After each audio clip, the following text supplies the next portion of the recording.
Buenas tardes, doctor y compañeros. Vamos a continuar con la exposición que se quedó pendiente en la anterior clase. Como ya se había mencionado, a la hora de hablar del examen físico de la bóveda craneana, se habla de lo que es la inspección y la palpación. Pero en el caso de encontrar lo que es un aneurisma circoideo, vamos a hablar de lo que es la auscultación. El aneurisma circoideo es una malformación arteriovenosa en la cual consiste en que se va a conectar directamente la arteria y la vena sin que haya un capilar de intermedio. Cuando veamos esta patología, se va a usar lo que es la auscultación y vamos a observar lo que es un soplo. También vamos a tener lo que son las radiografías, en donde vamos a ver lo que es el estado de la tabla ósea, posibles fracturas, zonas de osteólisis, que van a ser la zona de destrucción del tejido óseo, y zonas de exótosis, que el exótosis va a ser un crecimiento benigno, anormal, en la superficie del hueso. También en lo que es en lactantes y en la primera infancia tenemos que observar lo que es el estado de osificación, si hay un correcto cierre de cisuras y anomalías en la fontanela. En exámenes complementarios se va a hablar de lo que es análisis de orina, hemograma, eritrosegmentación, glucemia, uremia, fosfatidemia, fosfatasa alcalina, y vamos a, en lo que es exámenes complementarios, en lo que es específicamente la aneurisma circoidea que ya les mencioné, se va a realizar lo que es la arteriografía. La arteriografía es un examen de imagenología en la cual se van a utilizar rayos X con contraste para poder observar el estado y el interior de las arterias que se puede observar en imagen. Para ver el trayecto. Para ver el trayecto. No el interior. Llamamos. Sí, bien.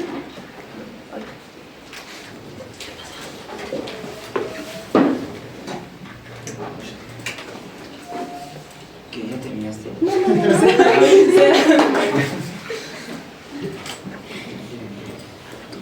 Bueno, ahora vamos a hablar sobre lo que es la semiología del cuero cabelludo. Primero, el cuero cabelludo es una piel gruesa que va a recubrir lo que es el cráneo con el pelo y glándulas anexas. A la hora que vamos a hablar del cabello, hay que tener en cuenta que este va a ser un carácter sexual secundario. Vamos a hablar de lo que es el aspecto, la consistencia, la cantidad según edad y sexo.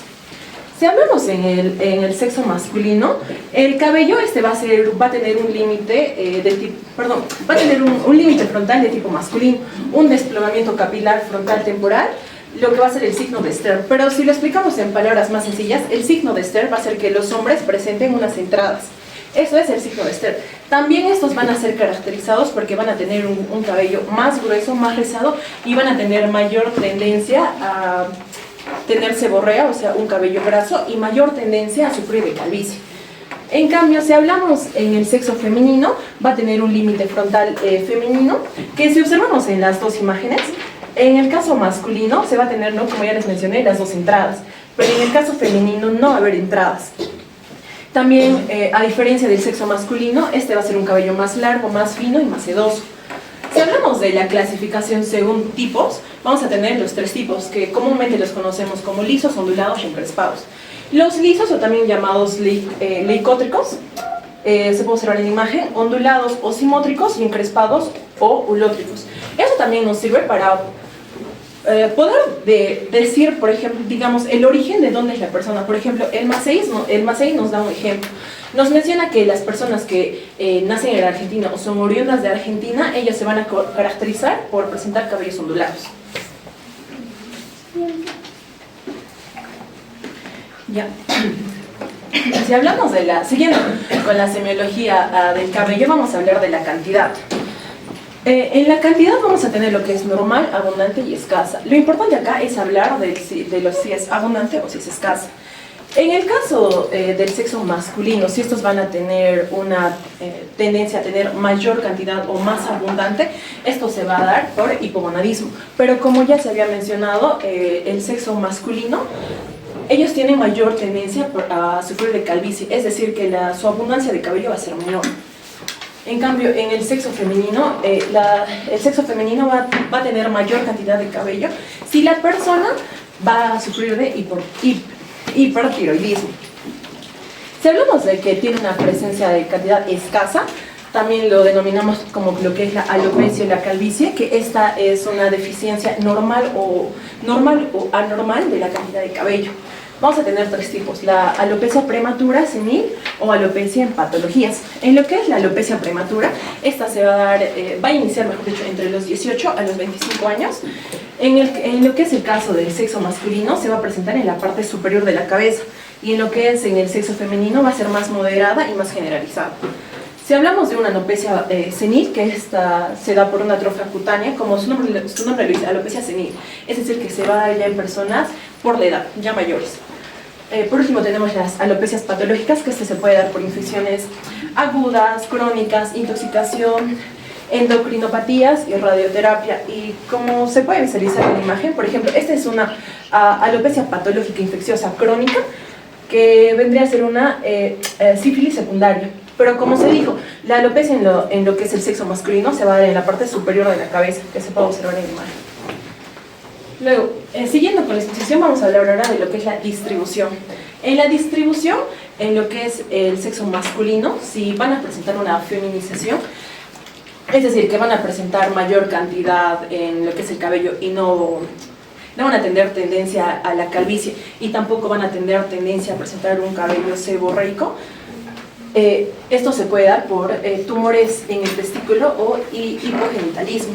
En el caso del sexo femenino, si ellas presentan una virilización, es decir, que van a tener las características del sexo masculino, que vendría a ser que van a tener tendencia a la calvicie y mayor secreción seborreica, esto puede ser por tumores ováricos, el síndrome de Cushing y acromegalias.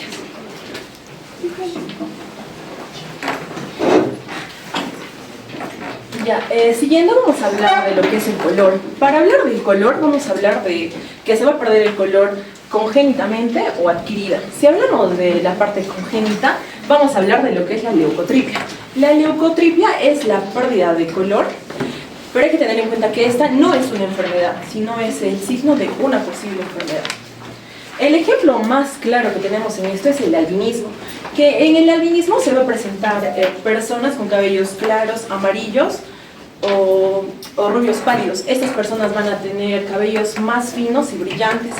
También que el albinismo se puede presentar de dos formas: un albinismo parcial, que se va a dar solo en una zona del cabello, y un albinismo total, que va a ser en todo. Luego también tenemos el color adquirido, que eso también se denomina canicie, que es que en un ejemplo claro se dice que el cabello de un estado negro a un estado marrón va a pasar a un color gris o blanco, que acá también van a tener dos tipos, que va a ser la canicie fisiológica y la canicie precoz. En lo que es la canicie fisiológica, esta va a empezar entre los 30 y 50 años. Esta van a iniciar en las regiones temporales y se va a dar a consecuencia de una insuficiencia nutritiva en la matriz. En lo que es la canicie precoz, su mismo nombre dice precoz. ¿Por qué? Porque se va a dar en jóvenes. Esta se puede dar por lo que es hipotiroidismo, eunuquismo, deficiencia de vitamina A o violentos choques emocionales, como puede ser depresión, ansiedad o estrés. Ya. Siguiendo con la semiología del cabello, vamos a hablar de la... Pigmento que le da la coloración al cabello. Disculpa. ¿Cómo se llama el pigmento que le da la coloración al cabello? Melanina. Melanina. Y en el paciente, regresa, por favor. Y en el paciente que presenta albinismo, prácticamente en estos pacientes no hay producción de este pigmento que le da la coloración tanto a la piel como al cabello, ¿no? Entonces estos pacientes van a tener ese problema, ¿no? Cabello sin color, piel sin color, no hay melanina.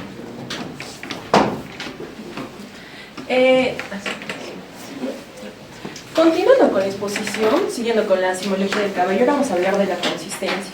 La consistencia esta se va a modificar cuando hay ciertas enfermedades.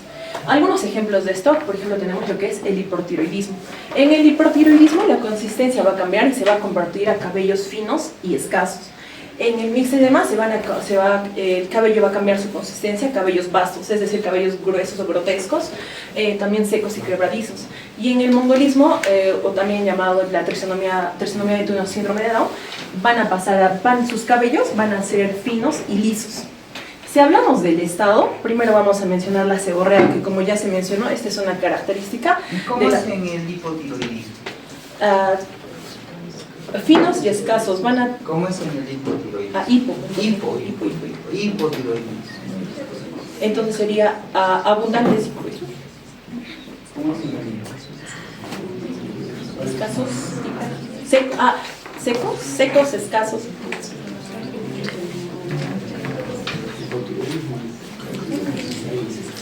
Miren, ahí en la diapositiva está otra cosa que le ha dado otra denominación. Los pacientes que cursan con hipotiroidismo, o sea, pueden hacer un cuadro, ¿no? Incluso puede ser severo, se lo puede matar el coma mixedematoso. Entonces, y ahí justamente todas las de mixedema. Como si en el mixedema ahí están secos y quebradizos, ¿no? Característica del paciente hipotiroideo. Si te hacen la pregunta en el examen, ¿contestarías? No, porque no me lo han presentado, ¿no? ¿Sí? Ya sabes. Continuamos. Luego, si hablamos del estado, vamos a tener en este primero lo que es la seborrea, que como ya se mencionaba, ¿no? La seborrea es una característica de las personas con sexo masculino. La seborrea básicamente es la producción excesiva de sebo cutáneo o en grasa, y esta se va a dar sobre todo en regiones occipitales y temporales. Luego tenemos lo que es la caspa, o también denominado darto volante, que esta es la descamación epidérmica purpurácea en la piel, en la cabeza, que esta se puede ver a simple vista cuando... Perdón, esta se puede hacer a simple vista porque la persona al tener pequeñas descamaciones blanquitas. Luego también tenemos la... Se puede notar en la ropa, ¿no? Sí, porque se cae. Luego también tenemos la pediculosis capitis, que esta básicamente... capitis, que esta básicamente habla de parásitos. Los ejemplos más claros que podemos mencionar es las liendres y los piojos, que van a causar lesiones por raspado. Estas sobre todo van a aparecer en ¿Qué niños. son las liendres? Ahí está en tu diapositiva. ¿Qué son las liendres, pues? O sea, no Parásitos. es que no se trata, escúchame, ¿cómo te llamas? Cristina. No se trata de venir y leer nada más. Ah, ¿qué será? Pues no me interesa. Ya, son ¿esto qué? Ectoparásitos, ¿no es cierto? Ya, pero, ¿qué es la liendre, pues? ¿Qué es la liendre? A ver, acá la señorita quiere hablar. ¿Qué? Ah, el huevo del piojo, dice. ¿Estás de acuerdo? Sí, ¿estás de acuerdo? Claro, pues entonces lo que va a hacer la pioja, depositar sus huevos, pues, y se van a localizar en los folículos pilosos, ¿no es cierto? En los pelos, ahí se van a adherir, ¿no es cierto? Si ustedes ven una imagen, ¿tienes una imagen? Sí, pero no se puede. Ya, no, a ver, ¿No puede ser más? ya, justo, a ver, regresa. Uy, está mal tu asistente, ¿eh? No le pague. Ya, entonces acá... Ahí está, agrándalo. Más abajo. Ahí. ¿Sí? Entonces, a eso se le llama pediculosis. Pediculosis. Entonces, la presencia de dientes, así como también el piojo, ¿no? Nos hablan pues de la presencia de un ectoparásito. Es bastante frecuente en edad escolar, ¿no? Y también nos indica pues de que hay un nivel socioeconómico bajo, ¿no? Ajá, porque es por la falta de higiene. Es un descuido, ¿no? Desde el punto de vista de higiene, ¿no? Se ve con mucha frecuencia cuando a ustedes les toque ir a comunidad a trabajar, porque de seguro que así lo van a hacer, ¿no es cierto? Eso espero. No van a trabajar en ciudad nomás. Nos va a tocar, jóvenes, a veces ustedes creen que el estudiar medicina es para ir y tener su consultorio ahí en la zona más ficha de Cusco, no, olvídense. ¿Ya? Nos va a tocar ir a zonas donde ni siquiera tú te has imaginado alguna vez llegar y vas a encontrar realidades y realidades. Entonces, muchas veces haces trabajos en escuelas, en colegios y vas a encontrar esto con bastante frecuencia, ¿no? Y tienes que dar tratamiento, ¿no? Incluso tú misma agarrar y lavarle la cabecita, ¿no? Con champú, ¿no? El famoso Nopusit. ¿Has escuchado hablar de ese champú? No, nunca has escuchado de eso.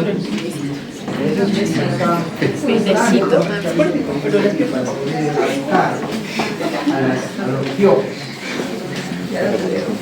Entonces,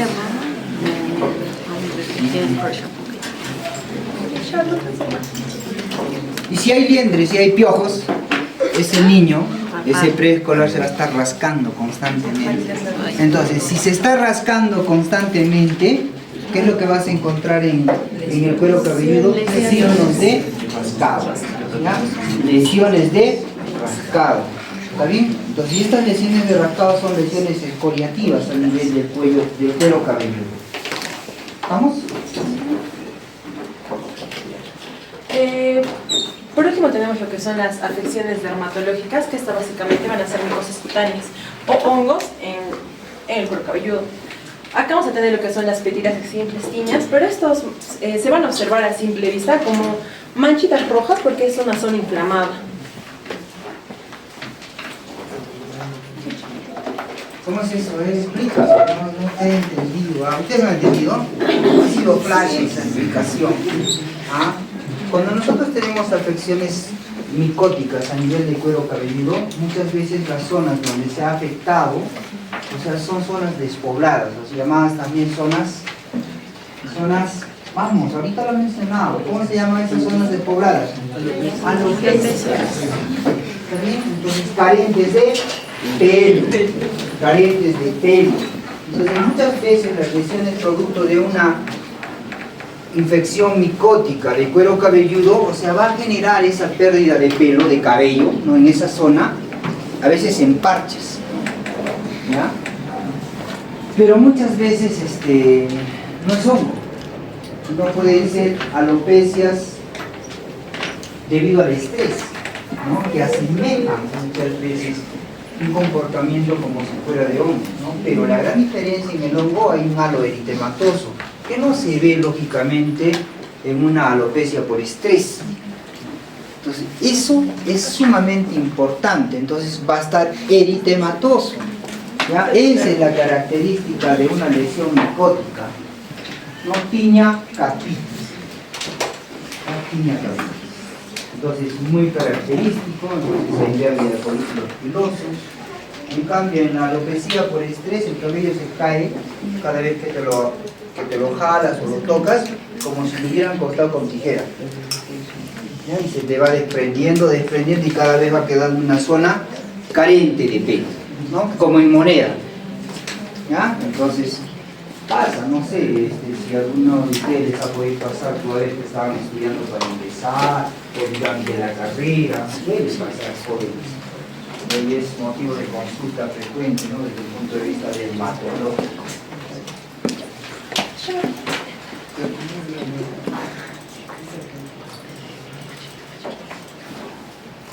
Sigamos. Siguiendo con la exposición, vamos a hablar sobre la semiología de la cara. Hay que tener en cuenta que la semiología de la cara es muy importante, ya que acá vamos a observar lo que es la ectoscopía. Y como ya se había mencionado, la ectoscopía es la primera impresión que nosotros nos vamos a llevar del paciente. Es decir, que acá podemos obtener algunos datos sobre, por ejemplo, la edad, el sexo. También podemos observar, según el semblante del paciente, si tiene un estado ligeramente sano o grave o crítico. Y también acá podemos observar si tiene... ¿De qué hablamos? ¿De una facies? Exacto, de las facies. ¿De qué una facies? Si está sano. ¿Cómo se llama la facies? Si tú tienes una facies normal de una persona sana, saludable, ¿cómo se llama la facies? ¿Cómo se llama la facies? Ah, ¿cómo se llama? ¿Segura? ¿Estás dudando? Sí.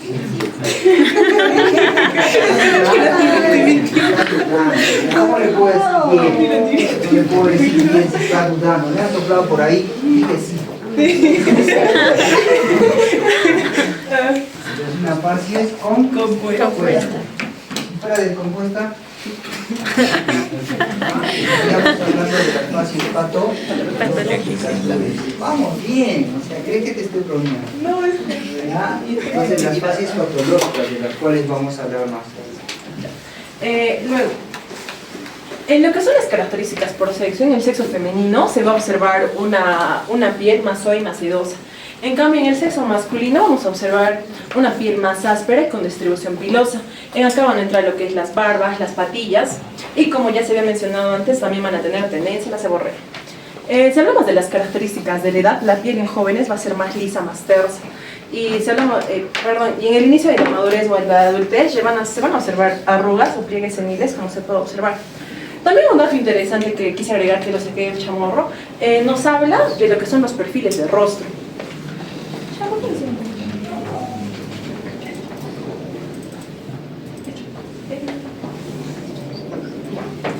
En lo que son los perfiles de rostro nos habla básicamente de 4. Lo que es un perfil promedio, un perfil recto, pero lo interesante mencionar acá es los últimos 2, que es una mandíbula hipoplásica y una mandíbula prominente. ¿En qué caso se ve esa mandíbula prominente? La mandíbula prominente y lo que llamado también, ¿cómo se llama ese signo? Prognatismo mandibular y el prognatismo mandibular. Es bastante frecuente verlo en pacientes que cursan con acromegalia. Bueno, sí.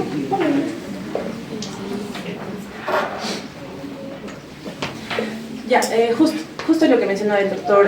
Por ejemplo, vamos a observar lo que es la mandíbula hipoplásica o también denominado signo de retroctagnia mandibular, y lo que es la mandíbula prominente o prognatismo mandibular, que eso lo podemos decir como mandíbula hipoplásica es la... ¿Cómo se llama la anterior? ¿Cuál? ¿Cómo se llama la anterior a la cual hizo referencia?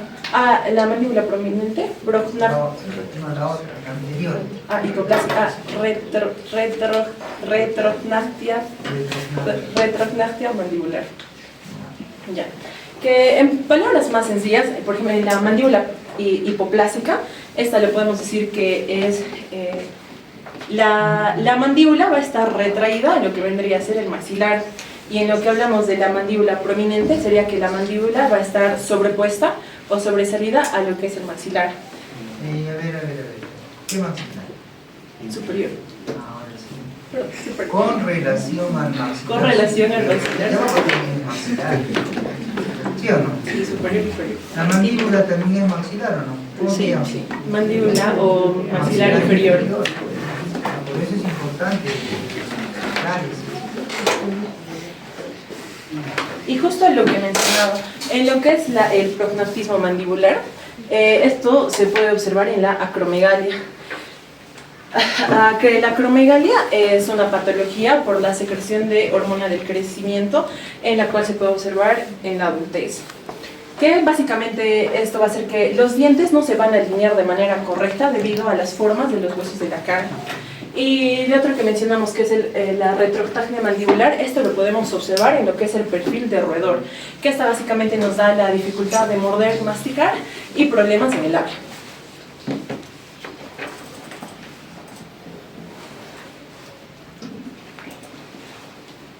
Preséntalo.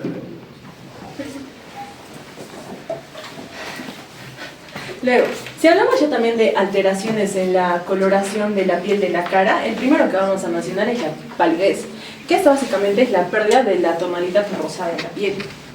Primero vamos a hablar de una palidez blancuzca, que esta se puede observar en personas o sujetos que han estado por largo tiempo sin exposición al sol, y también en personas con consecuencias de procesos glomerulares. También podemos observar lo que es el blanco albastro, que no puedo encontrar imagen, que este se puede observar en personas que han sufrido un shock hemorrágico agudo. También el pálido cenizo, que está relacionado con el shock cardiogénico, y el blanco yeso, que como ya mencionamos, el albinismo. Y también vamos a tener un pálido lívido, que esta va a ser la mezcla de la palidez más la cianosis. Que eso lo podemos observar en estenosis mitral acentuada.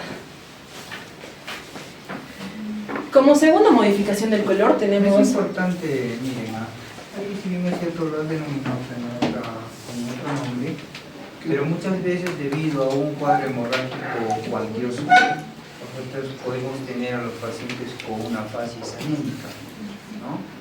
Justo ahí decía, ¿no? Blanco alabastro, ¿no? Entonces es muy característico de pacientes con cuadros de anemia, en donde la pérdida ha sido sumamente cuantiosa y por ende pues los niveles de hemoglobina están tirados al suelo, ¿no? Muchas veces los pacientes pueden venir con niveles de hemoglobina 3, 4, 5, ¿no? Y a veces ni siquiera ese es el principal motivo de consulta. O sea, pueden estar tan pálidos, pueden estar tan anémicos, y ni siquiera ese es el motivo de consulta, sino ¿por qué vienen? Porque tienen dificultad para respirar.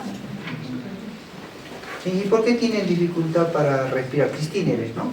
La Cristina. ¿Por qué crees que tienen dificultad para respirar? Tienen hemoglobina. Escucha. Primero escucha. Tienes que aprender a escuchar. Ya tiene una hemoglobina de 5. Hemoglobina de 5. Y hablar de hemoglobina de 5 es hablar de una anemia severa. ¿Por qué crees que tiene dificultad para respirar? Transporte de oxígeno. ¿Por qué hay Transporte de oxígeno. ¿Por qué hay falla en el transporte? Hay una falla en el transporte. Disminución. ¿Y por qué se da esa falla en el transporte de oxígeno? Vamos, sí puedes, vamos, sigue. Vamos bien. ¿Por qué? No le soples ahí atrás, estoy escuchando. Habla a las dos. ¿Por qué crees que hay la falla en...? Porque la hemoglobina. Vamos. Porque la hemoglobina disminuye. Porque la hemoglobina está disminuida. ¿Qué cosa tiene que ver la hemoglobina ¿Qué es lo con que lo que acaba de decir? ¿Por qué es la que transporta? Porque esa proteína se encarga pues del transporte de oxígeno, pero para ello tienen que haber los famosos carritos transportadores. ¿Cómo se llaman? ¿Cómo se llaman esos carritos transportadores? No, los glóbulos rojos. Los glóbulos rojos, pues, ¿sí o no? Porque la hemoglobina está al interior del glóbulo rojo. Entonces, así como disminuye la hemoglobina, también va a disminuir el número de glóbulos rojos. Entonces, no hay pues esos. Lo que son los glóbulos rojos los que van a ir paseando, ¿no? por las diferentes células del organismo, llevando ¿qué? Oxígeno. ¿Gracias a qué? Gracias a la hemoglobina. Y es por esa razón que el paciente comienza a presentar esa dificultad respiratoria con niveles tan bajos de hemoglobina. ¿Ahora sí? Siguiendo con las alteraciones de coloración de la piel, ahora vamos a hablar de la amarillez, o también denominado ictericia. La ictericia es la coloración mucosas y escleróticas que se da por el aumento de bilirrubina en la sangre. Vamos a hablar de 4. Primero vamos a hablar de las ictericias flavínicas, o también se le relaciona como un amarillo limón, o sea, coloración amarillo limón. Que esta se puede presentar en anemias, ictericias leves y ictericias hemolíticas. Luego tenemos la rojiza o ictericia rubínica, que esta se va a observar en lesiones hepatocelulares, como viene a ser cirrosis y hepatitis. Y luego también tenemos las ictericias obstructivas o verdínicas, que esta se puede observar como un color verdoso oliva, que lo vamos a observar en la colestasis.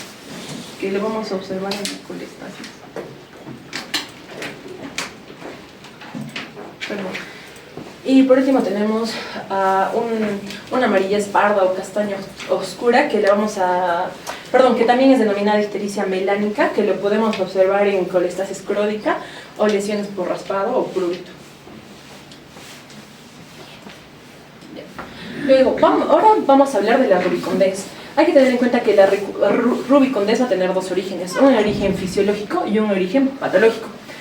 En el origen fisiológico, primero vamos a hablar de lo que es el eritema púdico o rubor de la vergüenza. Agarra y te ve tu enamorado, ¿no es cierto? Haciendo cosas buenas.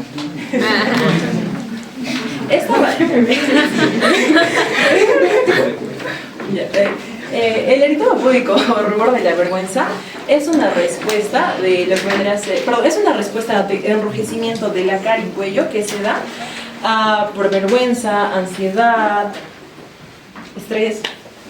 Luego tenemos los bochornos cutáneos, o más comúnmente llamados sofocos, que es cuando se va a dar el aumento de temperaturas en la cara, que lo podemos observar en las mujeres que están entrando en la menopausia, que ya tienen menopausia. Luego tenemos lo que es el eritema actínico o eritema solar o quemadura solar, que como su nombre se dice, se da por una quemadura solar. Esta se da como reacción a lesiones solares. Si hablamos de origen patológico... Eso ya entraría dentro de los fisiológicos. Sí. Patológicos, ¿no? Patológicos, perdón. Desde todo punto de vista. Vamos, sí. Luego tenemos en origen patológico, que vamos a ver en síndromes febriles, como la fiebre, la temperatura. También tenemos dermatitis alérgicas, que esta va a ser una reacción del cuerpo ante ciertos alimentos, digamos, que consumimos, que somos alérgicos a ellos, o medicamentos. Luego también tenemos la enfermedad del... Medicamentos, lociones, jabones, sustancias que entran en contacto directo con la piel pueden generar este tipo de problemas. ¿Sí? No necesariamente tienen que ser. Todo lo que tenga que ver en agarras y te compras pues una blusita la más finita de repente, ¿no? Y pues piña, pues resulta ser alérgica a uno de los componentes de la tela, ¿no? De repente el hilo con el cual está cosido, no sé, ¿no? Y te genera de repente una reacción de ese tipo, ¿ya? Y a eso se le llama dermatitis de contacto, ¿ya? Luego también nos menciona lo que es la enfermedad del suero, que básicamente esta se da por una reacción de hipersensibilidad. Y también está lo que son las infecciones eruptivas o exantemas escarlatinosos, que esto lo podemos observar en lo que es sarampión, varicela y rubiola. También, por último, tenemos lo que es la intoxicación aguda alcohólica, que como se puede observar en la imagen, en la primera parte podemos ver una persona que no tiene intoxicación alcohólica, que no consumió alcohol, y en la segunda imagen se ve ya que está más rubicondeso, más rojito, por así decirlo. ¿Por qué? Porque tiene una Posingesta. Sí, posingesta, porque tiene una intoxicación alcohólica. ¿Cuántas Tendré que probarlo. Luego, como otro ejemplo, tenemos lo que es la cianosis, que esta es la coloración azul violácea, que esta puede tener un tono ligero o un morado oscuro. Que la cianosis, en simples palabras, es la disminución de los valores de oxígeno en la sangre, y la vamos a observar principalmente en lo que son enfermedades cardíacas y enfermedades respiratorias. Luego, como otros... Pero hay algo que es importante, ¿no? Señalar para poder también tomar en consideración. Y es cierto, ahí vamos a hablar de una cianosis central, porque también hay una cianosis periférica. Entonces, si hablamos de cianosis centrales, entonces nosotros vamos a poder evidenciarlas a nivel de la cara. ¿Ya? ¿Por qué? Porque va a haber signos llamativos para poder pensar en esa posibilidad diagnóstica, ¿me entiendes? Y nos hace pensar de que probablemente el problema esté localizado a nivel del tracto respiratorio, de repente alguna presión cardíaca que esté conllevando a esta falta de oxigenación adecuada. ¿Está bien? ¿Ya? Y es importante que revisen todos, ¿no? Lo que es la hemoglobina reducida. ¿Qué tiene que ver la hemoglobina reducida? Justamente con la manifestación clínica de la cianosis, en este caso ya sea central o periférica, ¿no? O sea, importantísimo que ustedes hagan esa revisión, ¿ya? Sí, dime. Hablando de la hemoglobina reducida, esta va a dar cianosis periférica, central cuando es menor a 5 gramos de cilindro. Y a partir de que da esta baja de esta, recién se dan todas las sintomatologías de una cianosis central. ¿La periférica? La periférica suele ser por perfusión, más que por la... O sea, su nombre lo dice, ¿no? Entonces las manifestaciones de la coloración azul violácea, ¿no es cierto?, van a verse fundamentalmente en zonas sacrales, o sea, de los dedos, ¿no? Bien característico. Y ¿qué está pasando con este paciente? Ya te está diciendo, o sea, que la patología es tal cosa. Eso quiero que vean. Pregunta de examen. ¿No?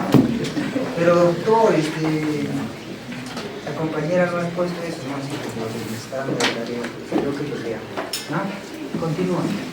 Luego, como otros agregados, podemos ver lo que es la piel bronceada, que esta la vamos a observar en lo que es la hematomacrosis, que como se puede ver en la imagen, acá vemos una mano sana y acá vemos una mano con hematomacrosis. Y esto se da por el exceso de hierro acumulado en la sangre. También hay que tener en cuenta que esta va a ser una enfermedad hereditaria y que esta va a afectar a lo que es hígado, páncreas y corazón.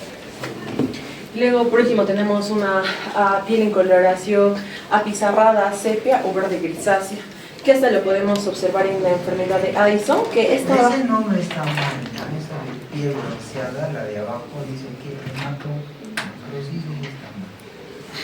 Vas a revisar.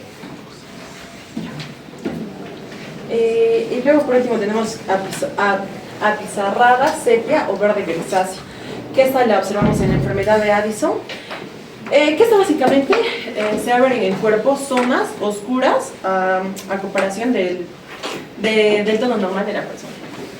El tono normal de la piel. Del tono normal de la piel del paciente. Entonces, lo que pasa en la enfermedad de Addison, ¿dónde está localizado el problema? En las glándulas suprarrenales. ¿Dónde está localizado el problema? A nivel de las glándulas suprarrenales. Si nosotros vemos un paciente con una enfermedad de Addison, lo que le va a llamar la atención es el cambio de coloración de la piel. Oye, le llama, déjale el ojo. ¿Por qué? Porque es un paciente negrito, entre comillas. ¿Ya? En Vietnam no, negrito. ¿Ya? Negrito, ¿no? Entonces oscuro. Entonces te va a llamar la atención. Sí, pero de repente hasta es tu conocido, es tu familiar, y a él lo has conocido con una piel clara, ¿no? Y te llama la atención, ¿qué ha pasado? ¿Qué has oscurecido, no? De la noche a la mañana, ¿no? Eso justamente obedece a esta patología que se llama enfermedad de Addison. En nuestro medio, si ustedes ven casos de este tipo, generalmente está asociado a tuberculosis suprarrenal. Entonces vamos a tener estas manifestaciones clínicas con cambios en la coloración de la piel. Aparte de ello, entonces si tú agarras y le haces abrir la boca, ¿no es cierto?, en lo que es la mucosa oral, o sea la mucosa yugal, que es la cara interna del carrillo, ¿no? Entonces tú abres la boca y le ves la mucosa yugal y vas a ver cambios de coloración, ¿no? Como si fuera una mucosa de perro, ¿no? ¿Ustedes alguna vez han abierto la boca del perro? ¿No? Sí, son de colores. Pues va a tener esa característica, como paciente con Addison, ¿no?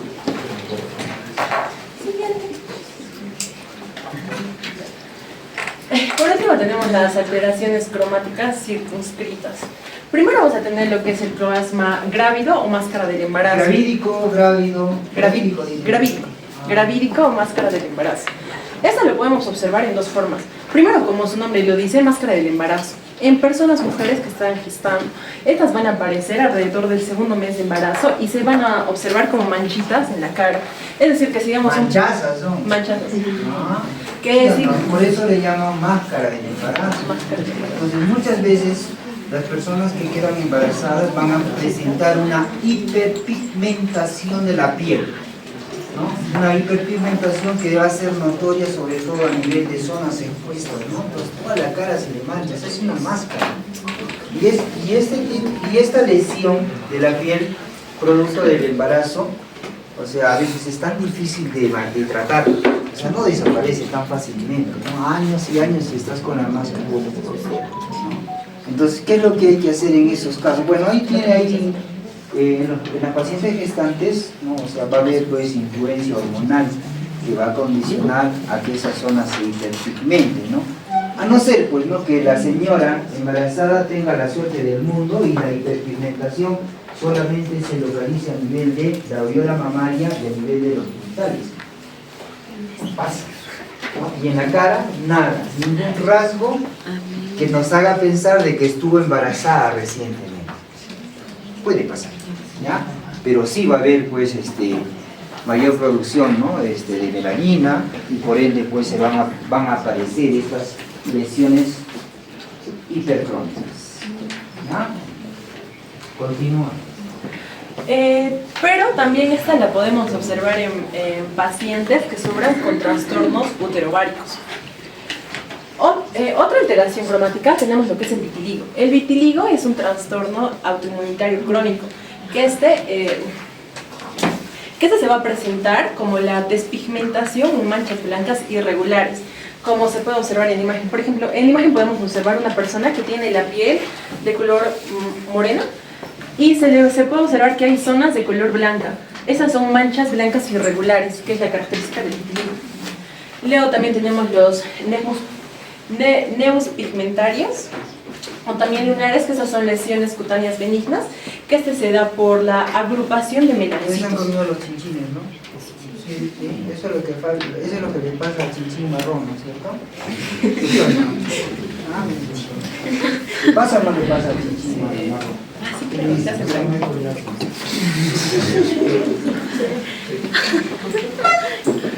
ya, bueno, siguiendo tenemos lo que son las pecas, o también llamado eférides, que estas más que todo aparecen en áreas expuestas al sol, van a aparecer en la niñez, pero van a aumentar la cantidad según aumenten los años de vida de la persona.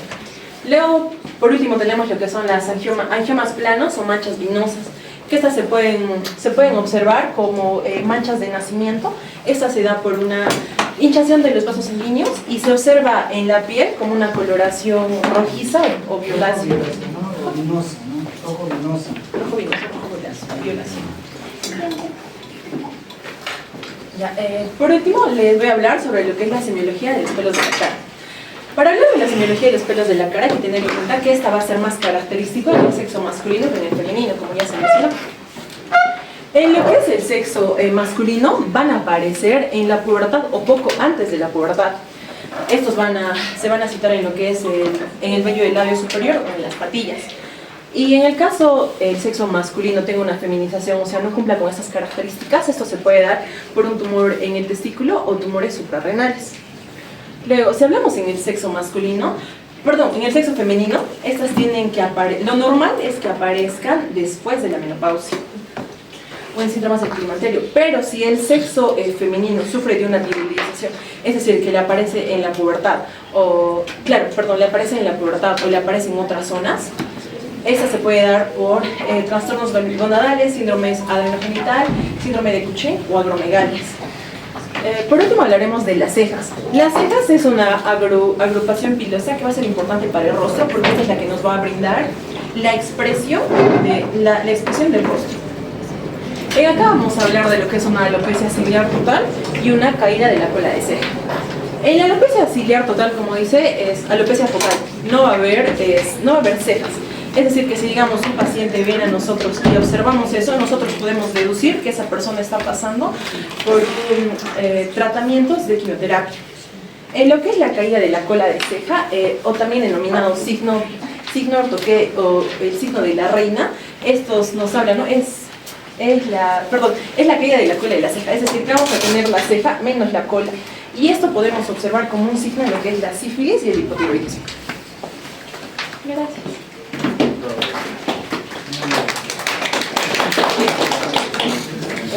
Bueno, ahora vamos a continuar específicamente con la semiología de los labios y del orificio bucal. ¿Alguien va a hablar de ojos? Sí, después de... Como siempre se inicia de arriba abajo, entonces yo hubiera preferido que me hablen de ojos primero, luego de nariz, luego de boca. Es que en el MASEI está. Ya bueno, ya está bien, no te preocupes. Vamos a... En el caso de la semiología de los labios y el orificio bucal, en el examen físico vamos a tener específicamente a la inspección y a la palpación. En la inspección, Charmelita. ¿Charmelita? Sí. En la inspección vamos a abordar específicamente los labios, la cavidad bucal y la lengua. En los labios vamos a ver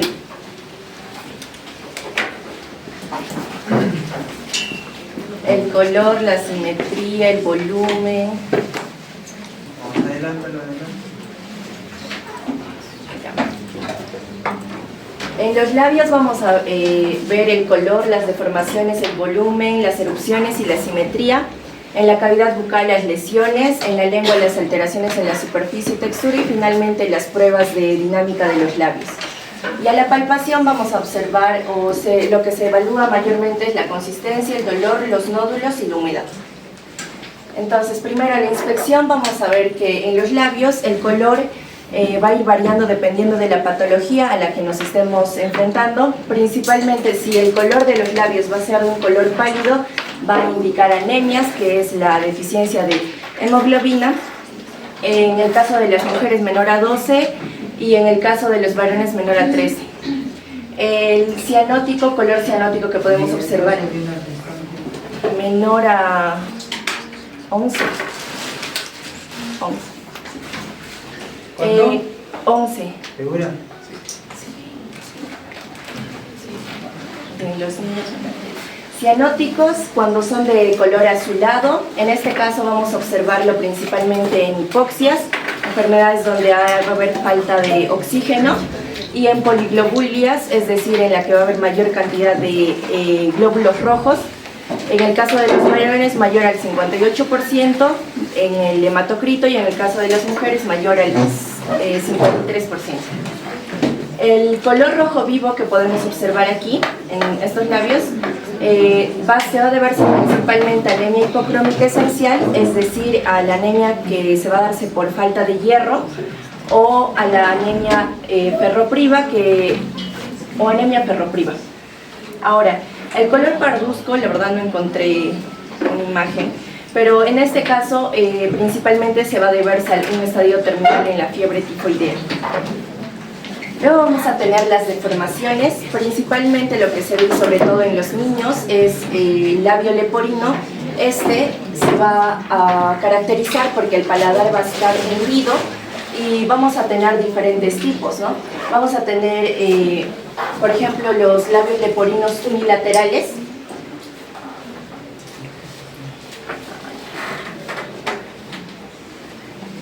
En el que solamente una mitad del paladar es el que va a estar hendido. Unilateral o incompleto. El unilateral completo, que va a estar todo el paladar hendido, y el bilateral en el que ambos semipaladares van a estar hendidos. Vamos a pasar al volumen. Principalmente se va a observarse que va a haber edemas. El edema es la acumulación de líquidos en el tejido. En este caso se puede deberse a diferentes etiologías o a diferentes orígenes. Cuando va a ser alérgico, este va a ser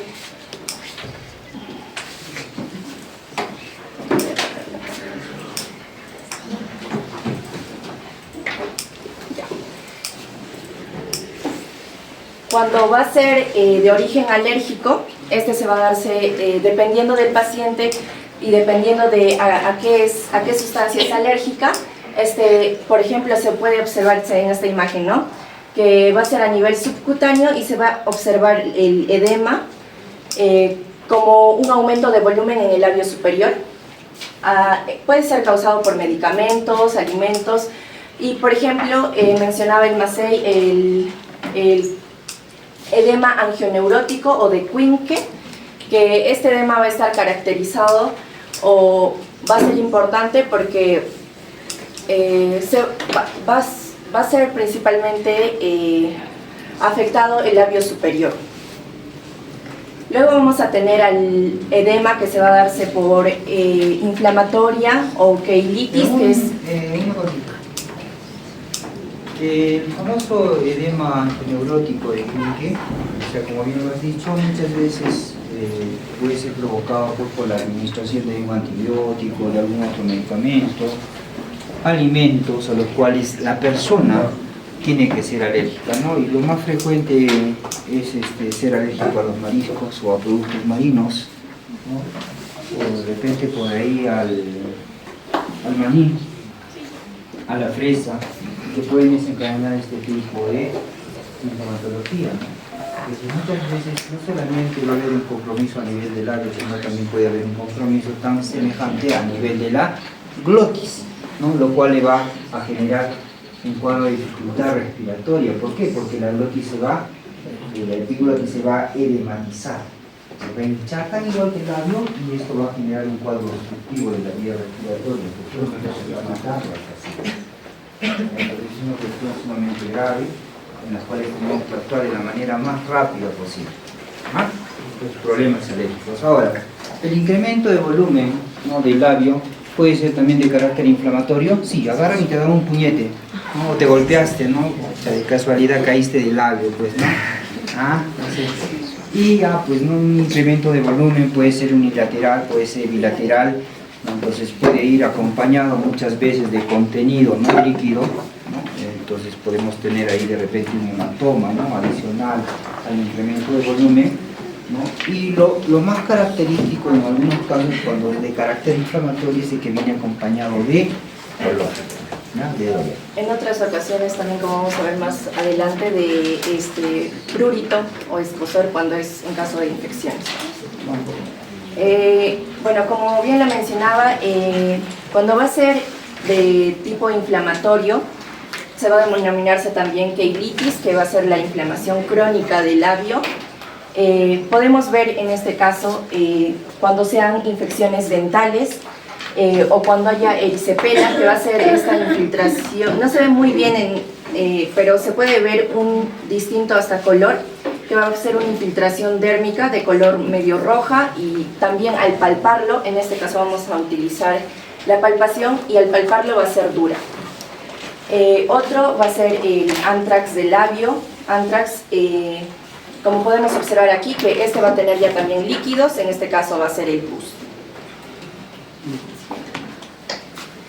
Bueno, vamos a continuar. El siguiente tema, el inflamatorio o de chancro sifilítico. Este va a ser un signo principalmente de sífilis.